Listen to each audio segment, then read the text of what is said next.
Uniting is a Stanislavskian process that we use on a text to break it down into bite-sized chunks of dramatic action. A scene in a play can be pages and pages long. A play may just be one long scene of continuous action. Uniting allows us to break it down, make it more manageable, and makes it easier for us to focus on sections, moments, or parts in more detail in rehearsal. We divide the text into separate units. Interestingly, Stanislavski used the word bit, which sounds more friendly and less medical or mathematical sounding. So we can look at a play bit by bit. You can call each chunk a unit or a bit. When we break a scene down into units or bits, there's always room for interpretation and differing opinions on when each unit should start and end. There are some key rules to follow, which will help you navigate this challenge. The first indicator for a unit change is if a character enters or exits a scene. This will be a change of unit, or in other words, one unit ends and another one starts. To illustrate this idea, I like to use this example. Imagine two servants having a chat in Buckingham Palace. There's a certain energy or feeling in the space that they occupy. And then imagine that the Queen walks past them. By her entering the scene, there will be a clear shift in dynamic and energy, and this typically signifies a new unit. The second indicator is if the subject matter of the dialogue changes. It's often an indicator of a new unit starting. For example, two people are talking about the weather, and then one character confesses that they love the other one. There's a big shift here. The topic has changed, the energy, the mood. It feels like a clear unit change. The third rule is if a character's objective changes. This is often explicit if a character says or does something that demonstrates a change of objective, such as they go to leave, or there is a bold statement or request from them. This lies alongside indicator 2 about changing subject matter. Be wary that different characters' objectives may change at different times. These are the main indicators for unit changes. So, how do you write or notate a change of unit?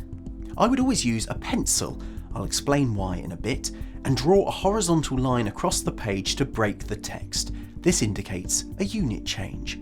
Then number the unit, the first unit in the scene being 1, the second being 2, etc. So work numerically through the scene. And finally, give the unit or bit a title. With the title, I suggest a couple of things.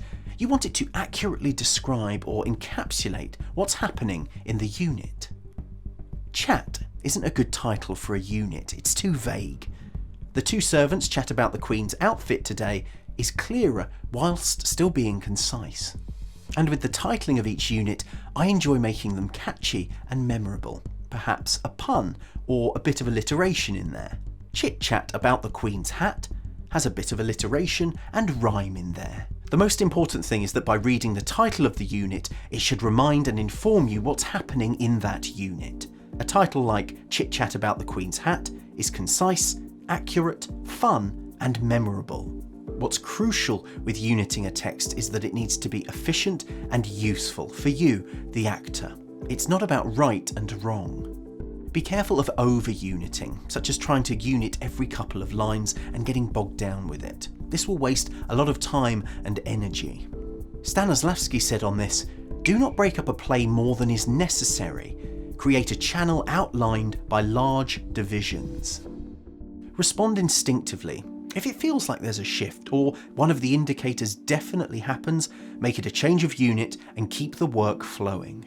On further investigation, you may want to adjust, remove, or merge units when you come back to working on it. That's why working in pencil is imperative here. If there's discussion and agreement about tweaking where a unit starts and ends, simply rub it out and redraw the lines and/or titles. It's a good idea to unit as a company, so it's a collaborative process, and everyone has a matching set of units in the script. But what's the point in all this? Well, through uniting the text, you'll understand the scene much more. You'll appreciate all the shifts and changes, and you'll be more familiar with what's going on. It also allows you to focus on small, specific sections of text in rehearsal, rather than launching into a session trying to cover 10, 20, or 30 pages of text. Working unit to unit allows you to absorb all the details in a scene and gives you a feel for all the pieces of the jigsaw puzzle that you can then assemble together as a whole. Thanks for watching. If this video helped you, please give it a like. Do check out these other videos and subscribe. And if you want to support what I do on the channel, you can click on the link in the video description. All the best.